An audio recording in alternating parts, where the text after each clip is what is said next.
Son las 8 de la tarde y contamos con una invitada muy especial, autora de novelas fascinantes como Magical Mystery Tour o Endémico, que es la que nos ocupará más adelante, pero además acaba de escribir la tercera novela que se titula Animales de peluche. Ella es ponente también en citas tan destacadas en el mundo cultural como la Semana Gótica de Madrid, o para hablar sobre Lovecraft, o el Golem Fest para charlar sobre los orígenes del terror. Buenas noches, Ángela. Buenas noches, Candela. ¿Por qué el terror? Has escogido un género más minoritario que no mueve masas, como la novela histórica o la policíaca. Sí, bueno, la verdad es que mi relación con el terror se remonta a cuando era muy pequeñita. Siempre me ha gustado muchísimo leer a Stephen King o a Edgar Allan Poe, todo lo que tiene que ver con caserones antiguos, casas victorianas. Ese terror gótico me ha atraído siempre mucho. De hecho, bueno, pues veía los dibujos de Scooby-Doo y siempre deseaba que al final se resolviera con algo sobrenatural, ¿no? Que el malo no fuera físico, sino que fuese un ente sobrenatural. Que es más interesante, ¿verdad? Mucho más. Bueno, has mencionado a Stephen King y a Edgar Allan Poe. ¿Y qué otros autores han influido en tu literatura? Pues la verdad es que me gusta bastante recurrir a los orígenes, a los clásicos, como pues, Blackwood o Lovecraft, que lo has mencionado antes. Me gusta porque esta gente en su día fueron capaces de innovar. Entonces, en el terror, que es un género muy manido, en los que pues, mucha gente lo puede tachar de poco original, me gusta recurrir a ellos, ¿no? Ver cómo innovaron en su momento para conseguir coger esa pizquita de originalidad y traérmela a mi literatura. Estoy buscando continuamente la originalidad y bueno, también pues, me gusta leer, por supuesto, a pues, autores actuales, porque también pues, tengo que traer esa referencia actual, ¿no? Por eso me gusta mucho pues, también Stephen King, o a lo mejor en el terreno más nacional leo mucho a Pilar Pedraza, que para mí es un referente. Pilar Pedraza. ¿Y seguirás con el terror entonces? Sí, indudablemente es una pregunta que me hace mucho la gente, si no escribiría otro tipo de novela, pero al final creo que si tuviera que escribir pues, algo romántico, pues acabaría matando a los protagonistas de una forma un poco desagradable y no creo que quedara muy bien visto en ese tipo de novela. Entonces, pues sí, al final creo y que es muy terror... real también, ¿verdad? Sí, Lo también. romántico. Sí. Bueno, vamos a hablar un poco de tu novela Endémico y de su ficción sonora. Tiene todos los ingredientes: 2 muertes sospechosas, un exorcista, una periodista investigando. Háblanos un poco del personaje principal, del padre Gael. Pues Gael, como bien has dicho, es un sacerdote, pero no es un sacerdote al uso. Él es una persona que pues, fue destinada por el Vaticano a este lugar, pero digamos que no salió muy bien la misión por la que fue enviada allí y ha acabado un poco perdido, ¿no? Pues se ha dado a los vicios, es alguien como que está un poco de vuelta de todo, que no tiene rumbo, que va en una especie de huida hacia adelante que no le conduce a ningún sitio, está un poco atrapada. Pero también pues, tiene un puntito de humor un poco cínico, que yo creo que un humor negro, que yo creo que al lector lo que va a conseguir es que enseguida pues empatiza con él y creo que al final le cae bien. Claro, porque el humor es importante, ¿verdad? Mucho.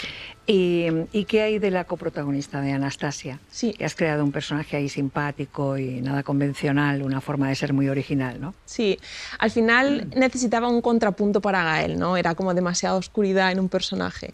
Entonces, al final Anastasia lo que es ese personaje muy distinto a Gael, muy, digamos, infantil en algunos aspectos, pero a la vez muy adulta en otros, y le da ese contrapunto que Gael al final necesitaba para conseguir avanzar en la trama y no quedarse estancado en donde está. ¿Y tienen alguna relación que va un poco más allá, quizá? Bueno, la gente del pueblo, ¿no? En la novela, al verlos juntos, sí que es verdad pues, que se comenta que puede haber rumores, porque al final, aunque al principio parece que chocan, acaban compaginando muy bien y hay mucha química entre ellos. Hay química entre ellos. ¿Y cómo describirías la relación entre el padre Gael y el teniente Santamaría? Bueno, pues al final el teniente Santamaría, por todo lo que sucedió con sus padres, era muy pequeñito y cuando Gael llegó al pueblo, pues fue un poco su cobijo, ¿no? Su ayuda. Se refugió, el Teniente Santa María se refugió en Gael, él lo cobijó, lo ayudó a crecer. Y bueno, pues se fueron desenvolviendo una serie de lazos entre ellos, algunos más limpios, algunos un poco más oscuros, ¿no? Más escondidos. Lo único que con el suceder de los años, sí es verdad pues que cada uno tiró para un lado y a día de hoy la relación no es que esté rota, pero no está tan fluida como en sus inicios. Ya. El padre Gael es todo un personaje, ¿no? Por lo que veo. Totalmente. Entonces, hay otros personajes octogenarios en la ficción sonora. ¿Son como te los habías imaginado en la novela? Pues a ver, sí que es verdad que cuando tú estás escribiendo una historia, al final pues en tu cabeza tienes el estereotipo de cómo es el personaje, de cómo habla, de cómo interacciona con el resto de los personajes. Pero cuando escuché sobre todo al señor Vilas y también a Ofelia o a doña Emilia en la ficción sonora, la verdad es que aluciné, ¿no? No podían ser, o sea, ni en mis mejores pensamientos, mis mejores ideas, habría clavado los personajes tan bien como la voz que escucho. Vamos a escuchar a continuación a estos personajes, señora Emilia, Ofelia o el señor Vilas. A ver qué te parecen. Levantó la cabeza y pude ver a través del agujero que la escopeta había hecho en su cráneo. Sonrió, me sonrió, padre, y a mí se me heló la sangre en las venas. Creo que hacía conjuros para hablar con los muertos y averiguar cosas. Las pocas veces que salía de su aislamiento en la antigua estación, Melquiades se acercaba a la gente y les susurraba secretos depravados de familiares que nadie más sabía. La gente se cansó de tenerle miedo. Y una noche, un grupo de hombres armados con palos y guadañas entraron en la estación y sacaron a Melquiades a la fuerza. Acabó colgado en la plaza. No teman. Spencer sabe lo que hace. Déjenme que les cuente una historia, por favor. Conocí a doña Ofelia Barros en una cafetería de los Campos Elíseos. Buscaba obras de arte y yo era un especialista en encontrarlas. Ella estaba comprometida con otro hombre. Pero ambos pasamos una inolvidable semana juntos en París. Ofelia se marchó al cabo de una semana y yo continué con mi auténtica pasión, el arte.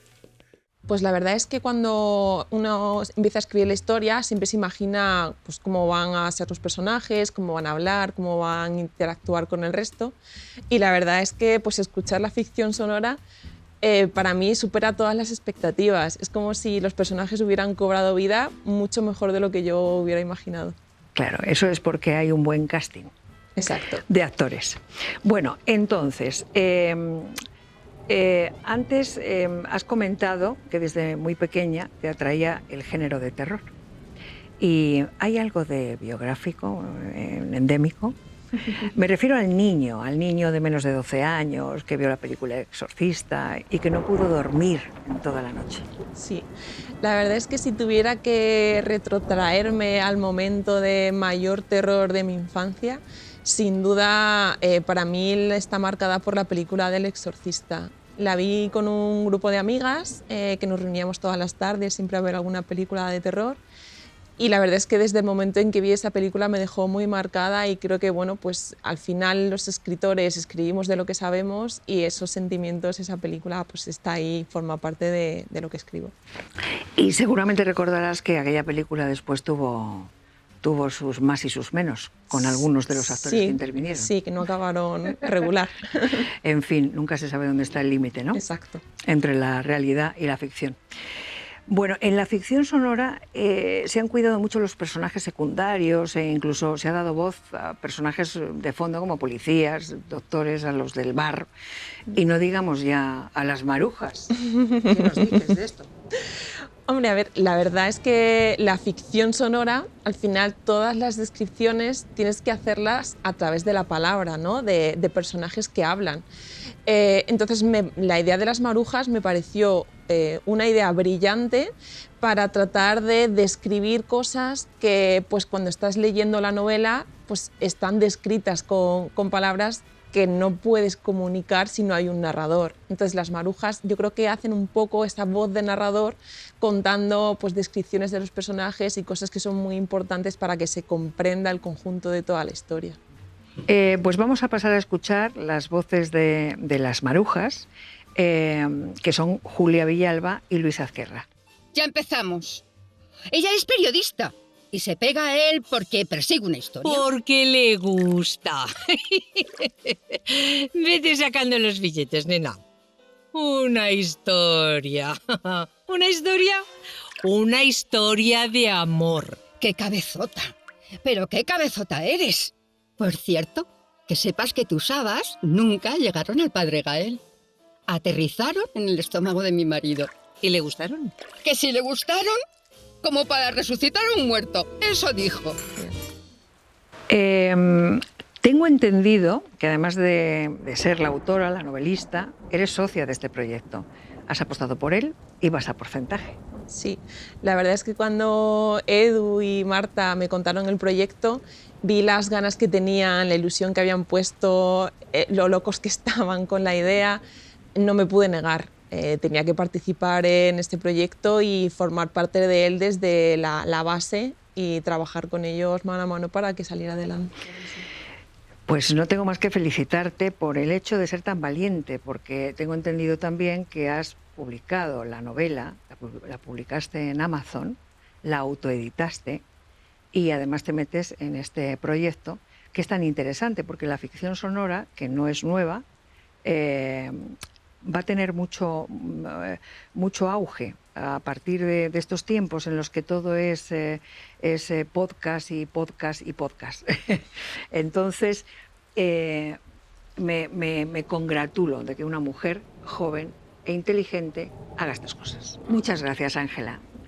Espero que os haya gustado la entrevista con Ángela Pinot y muchas gracias.